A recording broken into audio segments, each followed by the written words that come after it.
Hey everyone, today we're on Sardis Lake, and more specifically on an island that's out in the middle of the lake. It's pretty neat because there's a cemetery out here and it's absolutely gorgeous. So this is a church that's right here, and I guess they have outdoor services and all sorts of things like that, but this is gorgeous. This is the part of Oklahoma where it starts to get really mountainy.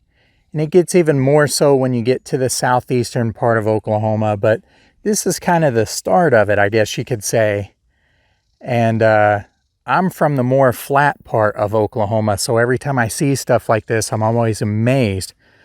And of course, if you go out of state to the Rocky Mountains or something like that, it's completely different. But for Oklahoma, these are pretty good size, or at least from where I come from.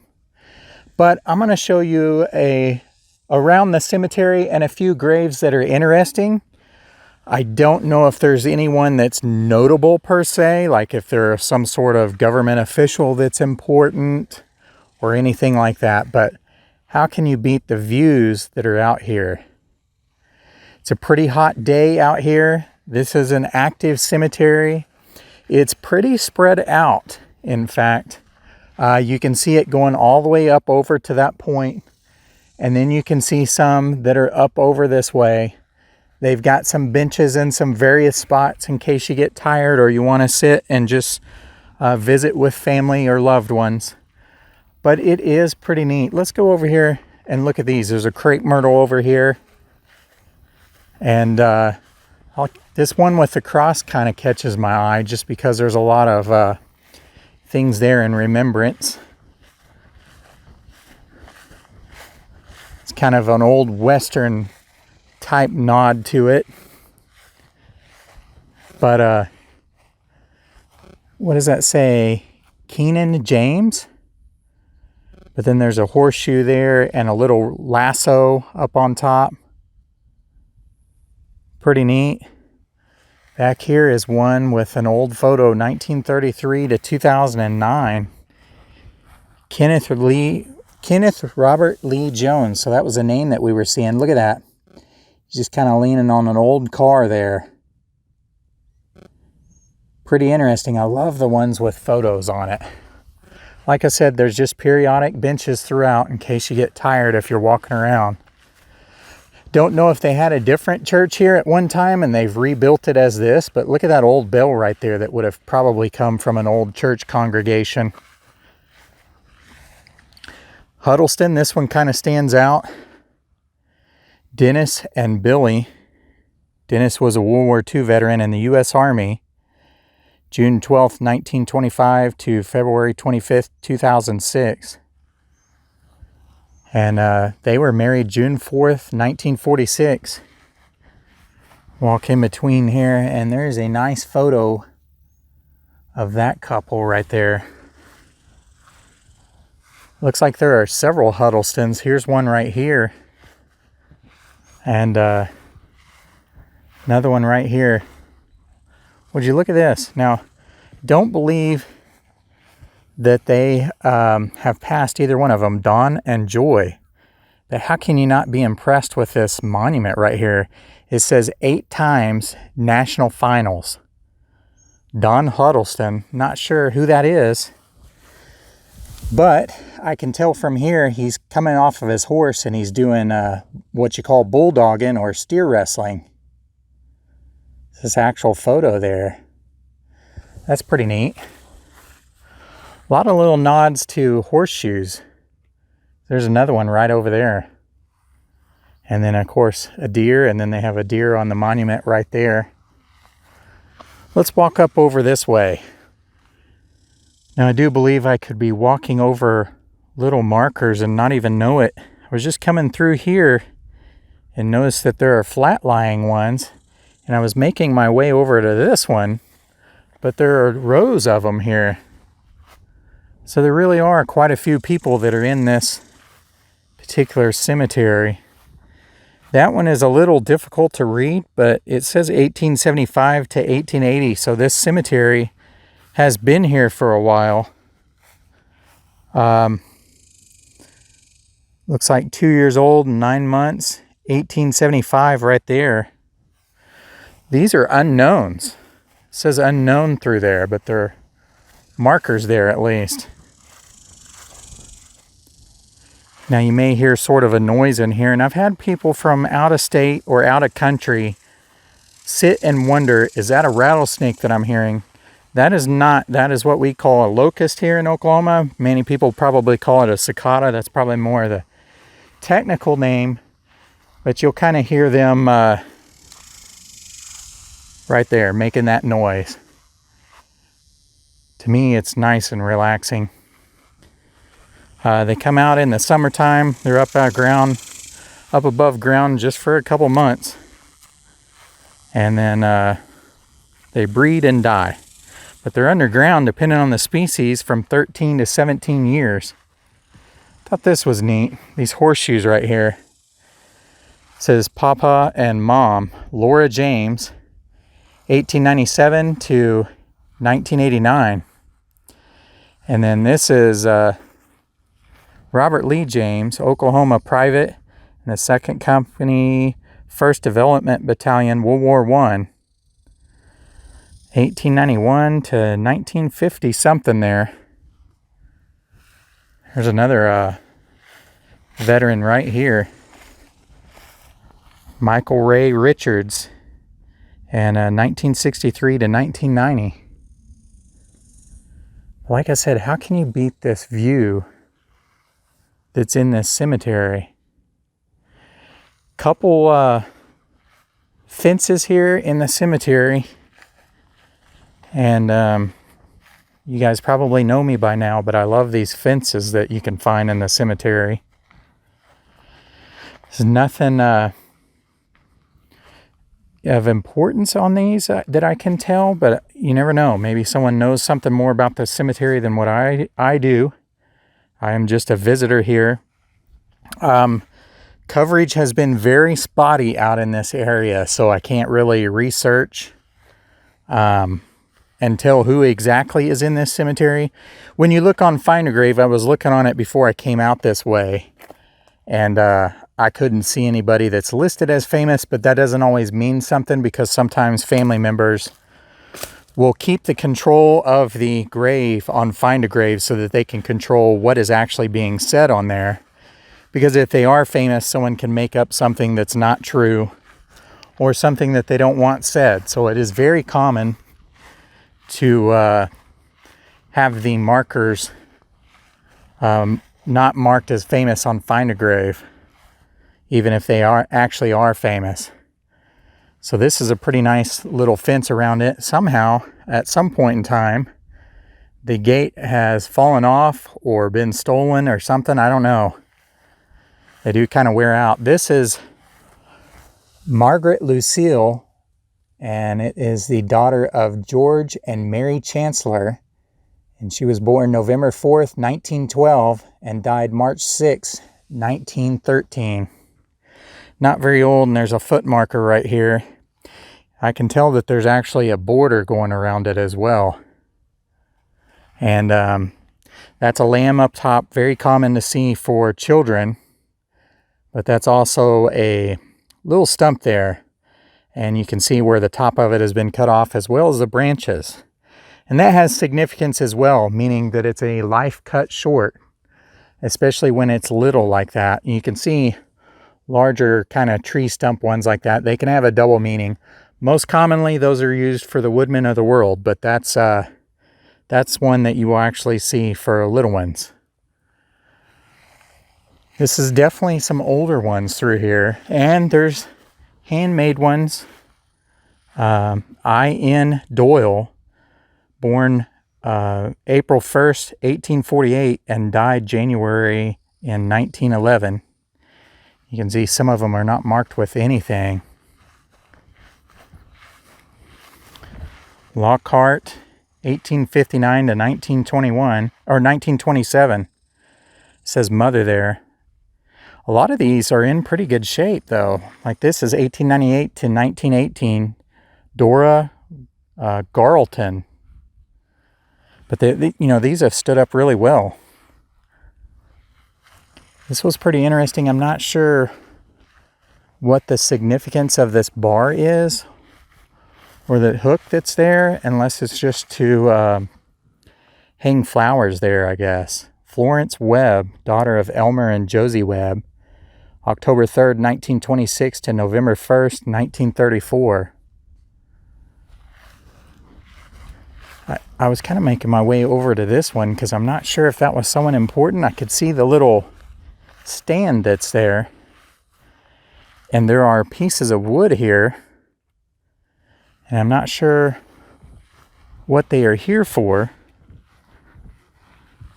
But W.T. Kirks, Kirkes, died January 8th, 1923 at age 78 years old. And this is Martha, wife of W.T. Kirks. And she was born March 8th, 1861 and died December 24th, 1911. And there was clearly something here constructed out of wood. I don't know if it was a memorial box or what.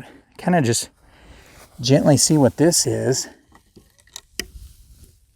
I don't see anything on it besides a bunch of ants that are underneath. It was some sort of box. Don't know if it's like a mailbox sort of thing or what. But it makes me wonder about who these individuals are and why that box is there, or why the box used to be there. But you can see another Kirk's family member here. This was Florence. And it was an infant that born and died.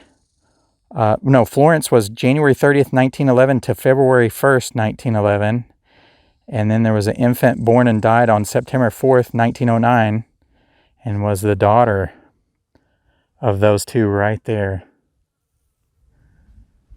Another Kirk's right here.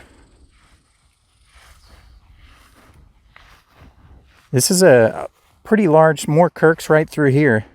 This is a pretty large cemetery here. And more Kirk's right over there. It is very well maintained. For as large as what it is, it's surprising to see how many graves are in here and how well taken care of it is. This is pretty warm. I don't know what the temperature is, but I think it's probably around 100. I'd have to stop and look, I guess. Kind of like these ones with the crosses that are there. What a view, though. What a view. Beautiful cemetery right on the lake. A lot of these bucks, these deer that are right through here. And I actually saw deer on the way into the cemetery. Tried to capture them, but they ran off into the woods. I could see them on the roadway. It was a mama and her baby. But couldn't catch them before they ran off into the woods. Like I said, how can you beat this view? It's very hot out. It's also very humid. But it's still quite a view out here. And everywhere you're going, you're seeing these unknowns. They're right through here. But there's plenty of markers that designate different people, different families. This is Fitzgerald right here. Carlos Emmett Fitzgerald, 1879 to 1912. Overall, the shape on these, I mean, how well they've stood up is very impressive. Craftsmanship is very well done. George W. Boyd died August 20th, 1903, age 32 years old, 10 months and 20 days. Like I said, that was one we were just talking about, but I do believe it's probably going to be a Woodman of the World. See if we can see anything on it. Yeah, Woodman of the World. Pretty common to see those with that. Martin Huggins, born in 1886 and died in 1911. Didn't see any writing on that one whatsoever on either side. We'll just kind of walk through here. These are kind of interesting. These are just someone that grabbed some rock from the area and put a name on it. And then later someone came by and placed them in cement so that they wouldn't get tumbled over or lost down into the ground.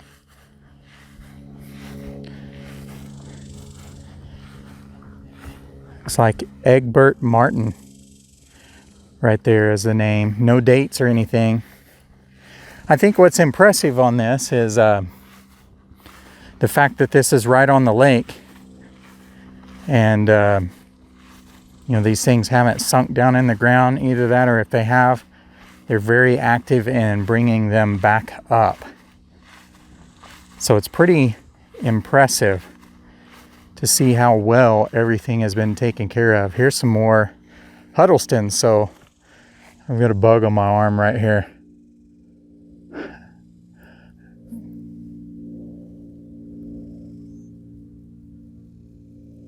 Pretty interesting. I got a buddy coming along with the cemetery explorer here.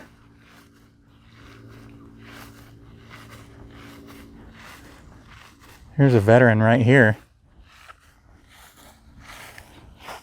Seaman First Class, United States Navy in World War II, October 18th, 1926 to November 30th, 1986. So, pretty interesting to see some old veterans like that in here.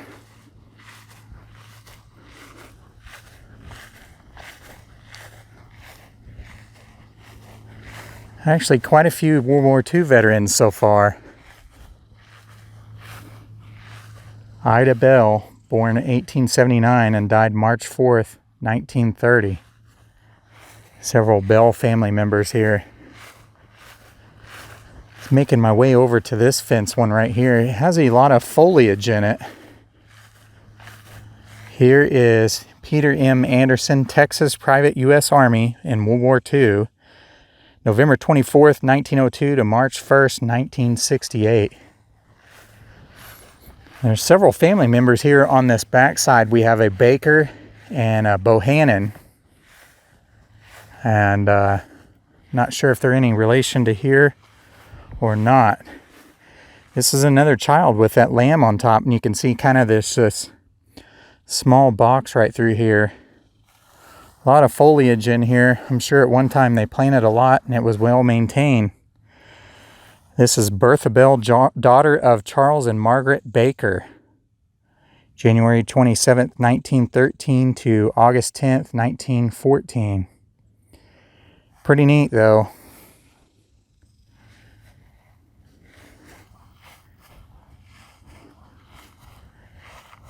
Sam Bohannon there, Oklahoma. Private in the Quartermaster Corps, April 8th, 1924. Here's one that has fallen off of the base there, and it's actually busted, and you can see grass growing through the middle of it. There hasn't been very many that have been knocked over, and I say that, and here's another one right there. And those things just happen in cemeteries naturally whenever you're mowing and things like that. It's not really anything of vandalism. Things just happen. Especially some of these as old as what they are. This is Ruth, daughter of J.G. and Minnie Oldham, June 4th, 1901 to June 13th, 1902. This is interesting right here, as they have some guards that are sitting around it, some metal guards to protect it, to keep them from getting knocked over. Whether it's from care of just mowing, or maybe at one point in time there was something else out here that would possibly knock it over, from storms to cattle running on it, who knows. But that's interesting. It definitely stands out with those metal sort of fences, gates on there. What's interesting about these are kind of handcrafted deals, but you could also put flowers along the top, so they're kind of double as flower holders. Like I said, there's kind of a series of islands out here, and you would have to get to those by boat. But this one you can drive right out on it. Absolutely gorgeous. So, not much wind today, which is kind of unusual for Oklahoma, so that means you can really feel the humidity. This is James David McKee, and he was a third-class petty officer in the United States Navy And he was born March 30th, 1940 and died May 24th, 2008. Boiler tech. A lot of older monuments, though, that are well over 100 years old, but it's just absolutely impressive how good a shape they are. And that lamb has kind of worn off of this one right here for phallus push. And she died, or he died, sorry, January 21st, 1912, age 24, and it says a single man. I went to school with a girl that was named Phallus, so I was kind of thinking that might be a girl, but it is a man. It states so on there. That's a pretty monument right there. That black granite. Lucas Kelsey Lee, 1989 to 2008. Loving mother, devoted sister, cherished daughter, and adored friend. Never take for granted what can be gone tomorrow. You can see a cardinal there by the roses. We're going to make our way over to this little house type structure here. I don't know if this is any sort of spirit house or grave house per se. Occasionally you'll have people that build things like this for children, and it has nothing to do with a particular culture or anything. It's just something that they wanted to do to stand out, to be different, to show love, to show care, various personal reasons. And you can see that this one is in a state of disrepair. And not only are the shingles coming off, but the wood roof is starting to rot. We have sort of a plexiglass window that is busted there. Now for a grave house or spirit house, this is pretty tall. So I'm not sure what the meaning behind it is. But this says Mindy Ray. I don't see any dates or anything. It says, if you mess with my house, my little brother will mess with you. But you can see all sorts of spider webs and dirt dauber wasp nests. Even these cicadas that we're hearing, they've come up above the ground. They come up above the ground and they shed their skin. And then they fly around and stuff. You can see flowers inside there though. And I even see a Minnie Mouse that someone has left, as well as a flower pot. But like I said, I'm not seeing any dates or anything on it. No cement mark or anything. This window is completely gone on this side. One other thing, I noticed that it had hinges on it. And that door that used to be there connecting to the hinges is gone. And there was some sort of lock over here just to the left of this sign. And that is gone. So just over time, I think that it's rotted away. You can kind of see a little bit of wood rot and termite damage, I guess you could say. Pretty neat to see this little house here. Oh, here we go. Here's a name right here. Not very old. Mindy Ray Johnson is the name. And it just says 1994 to 1994. And that's from the Clayton Funeral Home. So a really, really young little girl right here. It's just kind of sad to see something like this. It's like a little dollhouse that she never really got to enjoy. But it's here to mark her final resting place. So we can see Oscar Lee Henry right here on the end, 1955 to 1999. And it looks like he was a team roper probably. So that's what that's showing.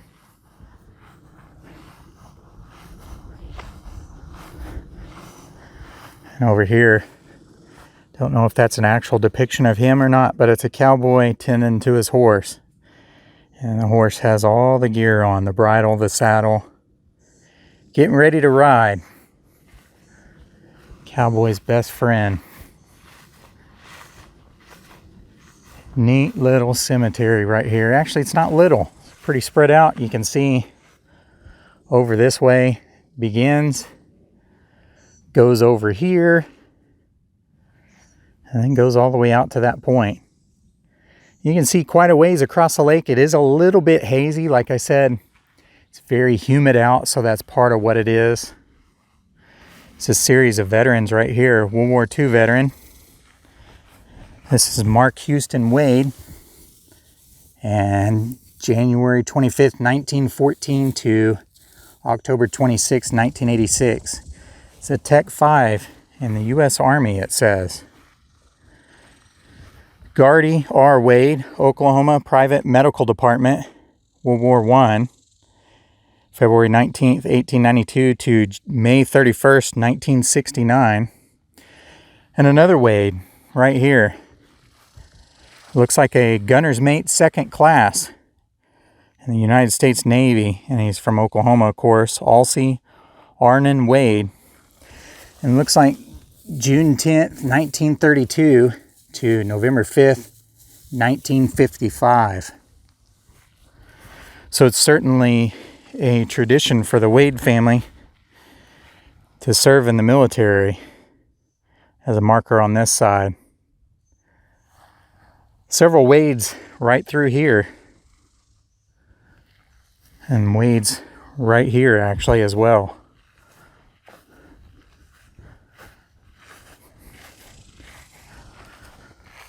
One more veteran right here, Thomas Olden Wade, Sergeant in the U.S. Marines, November 24th, 1930 to August 25th, 2011. And you can see he has another marker right over there. Thought these were pretty neat right here. This is Kenneth Daniel Reagan. And it says Danny underneath the photo. January 19th, 1960 to May 17th, 2013. Never met a stranger and loved by all. And then he has a deer down below. So avid outdoorsman, I would say. And this is probably his father right here.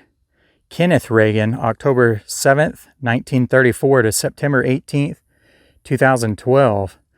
It says proud Marine down at the bottom. Loving husband, dad, and papa with an American flag. And over on the left is a photo of him with a very largemouth bass. Nickname is Kenny. And he's got his Ford pickup there. I can tell that's what that is. And a boat that's hooked onto it there. Or at least it's kind of parked up high, I guess. And he's been out fishing, maybe just came in. Has a military marker here. And says Kenneth Reagan, Corporal in the United States Marine Corps. And he served in Korea.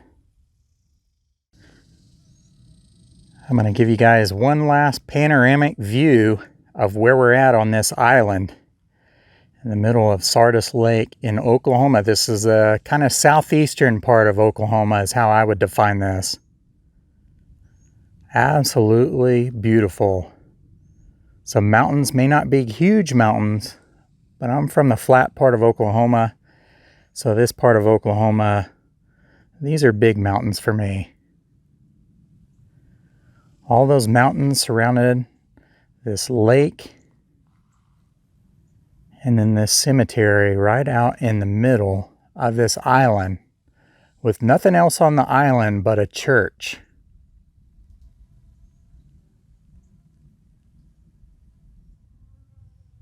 So that's going to do it for today's Cemetery Explorer, and I hope you enjoyed it. It's not often that you get to see a cemetery on an island in the middle of a lake.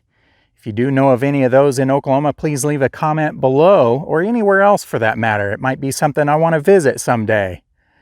If you're ever in the area, certainly stop in here and just pay your respect to those that are deceased, as well as soak in some of the beauty. As always, thank you very much for watching, and we'll see you guys next time.